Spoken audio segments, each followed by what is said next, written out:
এই যে আজকে ছুটির দিনে আয়া পড়ছি বলরাম সুইটসে। কি অবস্থা বড় ভাই, ভালো আছেন? আসসালামু আলাইকুম। হ্যাঁ ভাই, ওয়ালাইকুম ভালো আছি। সালাম। কেমন আছেন? আলহামদুলিল্লাহ ভাই, আজকে ঈদের দ্বিতীয় দিন আপনার দোকানে আইছি একটা হালিমের মামলা দিতে। আপনি কি এর হালিম এটা? খাসির হালিম ভাইয়া। খাসি মানে এটা কি মাটন তো কয় না, এটা কি কয়? মাটন নেই, খাসির হালিম।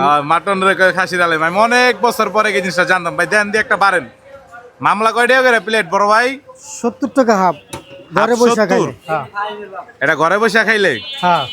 আর এমনি পার্সেল নিলে? পার্সেল আছে, বাটি 80 টাকা আছে, 300 টাকা আছে, 440 টাকা আছে, 580 টাকা আছে। মানে এমনি নিয়ে গেলে অনেক সিস্টেমই আছে হ্যাঁ, ভাইয়া? নিয়ে গেলে অনেক সিস্টেমই আছে।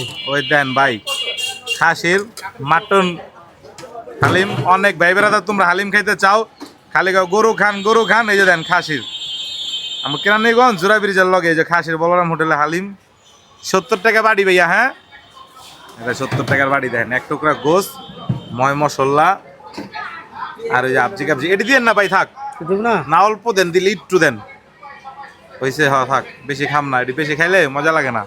দেন ভাই, আমাকে কেরানীগঞ্জটা দেখেন পুরা বন্ধ হয়ে গেছে। কেরানীগঞ্জ দেখছেন, স্বপ্নের কেরানীগঞ্জের মতো না, সব বন্ধ। আর ওই যে দেন চেয়ারম্যান পদপ্রার্থী।